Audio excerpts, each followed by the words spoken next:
ನನ್ನ ಪ್ರೀತಿ ವಿದ್ಯಾರ್ಥಿಗಳೇ, ಕನ್ನಡ ಚೆನ್ನಾಗಿ ಬರ್ತರೆ. ಕನ್ನಡ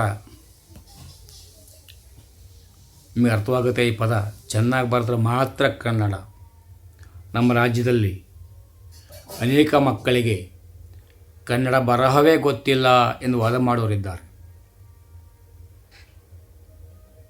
ಬರಹದ ಜೊತೆಗೆ ಗೇಲಿ ಮಾಡಬೇಡಿ. ಉತ್ತಮ ಅಂಕ ಗಳಿಸಬೇಕಾದ್ರೆ ಉತ್ತಮ ವಾಕ್ಯ ರಚನೆ ಸ್ಫುಟವಾಗಿರಬೇಕು, ಸ್ಫಟಿಕದ ವಾಕ್ಯದಂತಿರಬೇಕು, ಮುತ್ತು ಪೋಣಿಸಿದಂತಿರಬೇಕು. ನಿಮಗೆ ದಿನಕ್ಕೆರಡು ಪಾಠಗಳನ್ನು ನಾನು ತರಲಿದ್ದೇನೆ. ಚೆನ್ನಾಗಿ ಅಭ್ಯಾಸ ಮಾಡಿಕೊಳ್ಳಿ. ಮಾತೃಭಾಷೆ ಕನ್ನಡ ಅಂಥೇಳಿ ಏನು ಬೇಕಾದರೂ ಬರೋದಲ್ಲ. ಚೆನ್ನಾಗಿ ಬರೆದ್ರೆ ಮಾತ್ರ ಒಳ್ಳೆಯ ಅಂಕ ಸಿಗುತ್ತೆ. ಇಲ್ಲಾಂದರೆ ಮುಂದಿನ ನಿಮಗೆ ಗೊತ್ತಿದೆ. ಈಗ ನಮ್ಮ ಭಾಷೆ ಪಾಠದಲ್ಲಿ 1 ವಾಕ್ಯ, 3 ವಾಕ್ಯ, 4 ವಾಕ್ಯಗಳಲ್ಲಿ ಈ ಹಿಂದೆ ಬಂದಿರುವಂಥ ಪ್ರಶ್ನೋತ್ತರ ನೋಡ್ಕೊಂಡು ಬರುವ. ಭಾಷೆ ಯಾವುದಕ್ಕೆ ಸಾಧನ? ಭಾಷೆ ತನ್ನ ಸುತ್ತಲಿನ ಮಾರೊಡನೆ ವ್ಯವಹರಿಸಲಿಕ್ಕೆ ಮತ್ತು ವಿಚಾರ ವಿನಿಮಯಕ್ಕೆ ಸಾಧನವಾಗಿದೆ. ಪ್ರಾಣಿಗಳು ತಮ್ಮ ಮಕ್ಕಳಿಗೆ ಯಾವ ವಿಚಾರವಾಗಿ ತರಬೇತು ಕೊಡುತ್ತವೆ? ಪ್ರಾಣಿಗಳು ತಮ್ಮ ಮಕ್ಕಳಿಗೆ ಚಲನವಲನ ಮತ್ತು ಆಹಾರ ಸಂಪಾದನೆ ವಿಚಾರವಾಗಿ ತರಬೇತು ಕೊಡುತ್ತವೆ. ಮನುಷ್ಯನಿಗೆ ಲೆಕ್ಕವಿಡುವ ಅವಶ್ಯಕತೆ ಯಾವಾಗ ಉಂಟಾಯಿತು? ಮನುಷ್ಯನಲ್ಲಿ ಆಸ್ತಿ, ಮನೆ, ಬದುಕು ಮೊದಲಾದ ಭಾವನೆಗಳು ಮೂಡಿದಾಗ ಲೆಕ್ಕವಿಡುವ ಅವಶ್ಯಕತೆ ಉಂಟಾಯಿತು. ಎಣ್ಣೆ ತುಪ್ಪದ ಮಿಶ್ರಣ ಬೇಡವೆಂದು ಹೇಳಿದವರು ಯಾರು? ಹೀಗೆ ಹೇಳಿದವರು ನಯಸೇನ.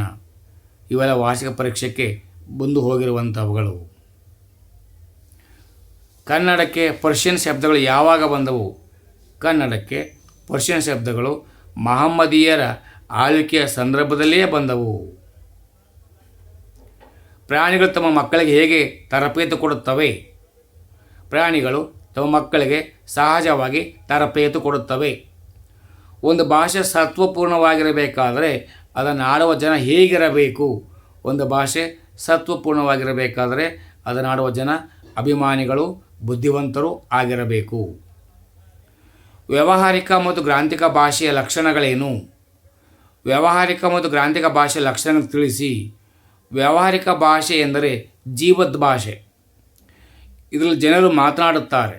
ಉದಾಹರಣೆಗೆ ಕನ್ನಡ, ತೆಲುಗು, ತಮಿಳು, ತುಳು, ಮರಾಠಿ, ಉರ್ದು, ಇಂಗ್ಲೀಷ್ ಮುಂತಾದವು.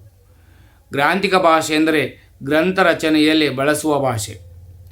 ಇದು ವ್ಯಾವಹಾರಿಕ ಭಾಷೆಯಿಂದ ಅಭಿವೃದ್ಧಿ ಹೊಂದಿದ ಭಾಷೆಯಾಗಿರುತ್ತದೆ.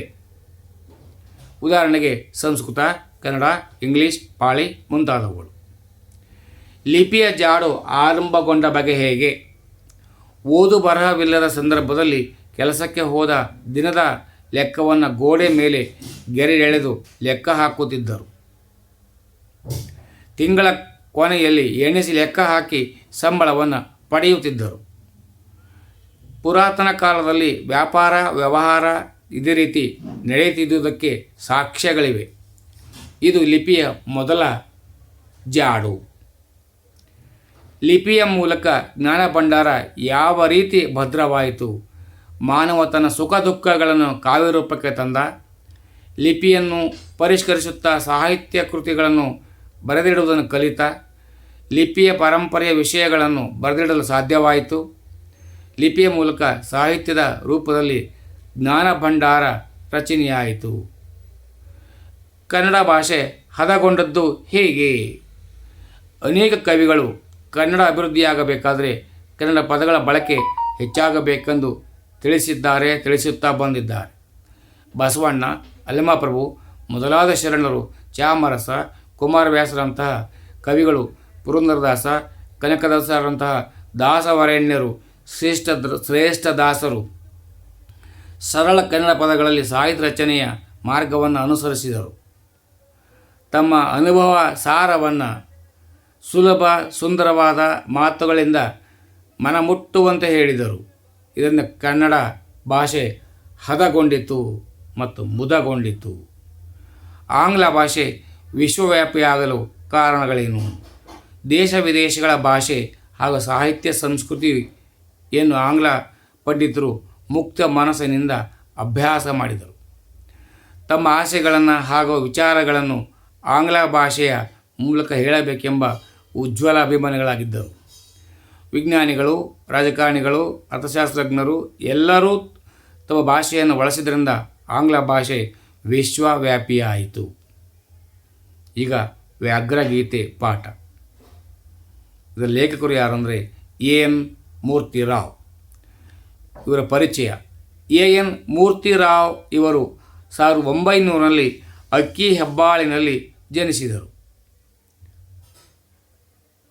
ದೇವರು, ಹಗಲುಗನಸುಗಳು, ಚಂಡಮಾರುತ ಕೃತಿಗಳನ್ನು ಬರೆದು ಕೇಂದ್ರ ಸಾಹಿತ್ಯ ಅಕಾಡೆಮಿ ಪ್ರಶಸ್ತಿ ಮತ್ತು ಪಂಪ ಪ್ರಶಸ್ತಿ ಪಡೆದಿದ್ದಾರೆ. ಭಗವದ್ಗೀತೆಯನ್ನು ರಚಿಸಿದವರು ಯಾರು? ಭಗವದ್ಗೀತೆಯನ್ನು ರಚಿಸಿದವರು ಮಹರ್ಷಿ ವೇದವ್ಯಾಸರು. ಹುಲಿಗೆ ಪರಮಾನಂದವಾಗಲು ಕಾರಣವೇನು? ಶಾನಭೋಗರ ದುಂಡು ದುಂಡಾದ ದೇಹವನ್ನು ನೋಡಿ ಹುಲಿಗೆ ಪರಮಾನಂದವಾಯಿತು. ಶಾನಭೋಗರಿಗೆ ತಲೆ ಸುತ್ತಲು ಕಾರಣವೇನು? ಹುಲಿಯಿಂದ ತಪ್ಪಿಸಿಕೊಳ್ಳಲು ಕುಲಾಲ ಚಕ್ರದಂತೆ ಶಾನಭೋಗರು ತಿರುಗಿದ್ದರಿಂದ ಅವರಿಗೆ ತಲೆ ಸುತ್ತಿತು. ಶಾನಭೋಗರ ಬ್ರಹ್ಮಾಸ್ತ್ರ ಯಾವುದು? ಶಾನಭೋಗರ ಬ್ರಹ್ಮಾಸ್ತ್ರ ಕೀರ್ತಿ ಪುಸ್ತಕ. ಹಸಿದು ಮಲಗಿದ್ದ ಹುಲಿಯು ಏನೆಂದು ಯೋಚಿಸಿತು? ಹಸಿದು ಮಲಗಿದ್ದ ಹುಲಿಯು ವಿಧಿ ಆಹಾರಕ್ಕಾಗಿ ಏನನ್ನು ಒದಗಿಸುವುದೋ ಎಂದು ಯೋಚಿಸಿತು. ಶಾನಭೋಗರ ರಾಜಭಕ್ತಿಯ ಲಾಂಛನ ಯಾವುದಾಗಿದೆ? ಶಾನಭೋಗರ ರಾಜಭಕ್ತಿಯ ಲಾಂಛನ ಕೀರ್ತಿ ಪುಸ್ತಕ. ಶಾನಭೋಗರು ಇರಸಾಲಿಗಾಗಿ ಯಾವ ಹಳ್ಳಿಗೆ ಹೋಗಿದ್ದರು? ಶಾನಭೋಗರು ಇರಸಾಲಿಗಾಗಿ ಚಿಕ್ಕನಾಯಕನ ಹಳ್ಳಿಗೆ ಹೋಗಿದ್ದರು. ಶಾನಭೋಗರು ಚಿಕ್ಕನಾಯಕನ ಹಳ್ಳಿಗೆ ಏಕೆ ಹೋಗಿದ್ದರು? ಶಾನಭೋಗರು ಚಿಕ್ಕನಾಯಕನ ಹಳ್ಳಿಗೆ ಶಾನಭೋಗರು ಚಿಕ್ಕನಾಯಕನ ಹಳ್ಳಿಗೆ ಇರಸಾಲಿಗೆ ಹೋಗಿದ್ದರು. ಶಾನಭೋಗರು ಚಿಕ್ಕನಾಯಕನ ಹಳ್ಳಿಯಿಂದ ತಮ್ಮೂರಿಗೆ ವಾಪಸ್ ಹೋಗುವಾಗ ಮೊದಲಿಂಗನ ಕಣಿವೆಯನ್ನು ದಾಟಬೇಕಾಗಿತ್ತು. ವಿದ್ಯಾರ್ಥಿಗಳೇ, ನಿಧಾನವಾಗಿ ಚೆನ್ನಾಗಿ ಅಭ್ಯಾಸ ಮಾಡಿಕೊಳ್ಳಿ, ಮಂದಟ್ಟು ಮಾಡಿಕೊಳ್ಳಿ, ಪರೀಕ್ಷೆಯಲ್ಲಿ ಯಶಸ್ಸನ್ನು ಗಳಿಸಿ. ಜೈ ಹಿಂದ್, ಜೈ ಭಾರತ್ ಮಾತೆ, ಜೈ ಕರ್ನಾಟಕ. ಸರ್ವೇ ಜನೋ ಸುಖಿನೋ ಭವಂತು.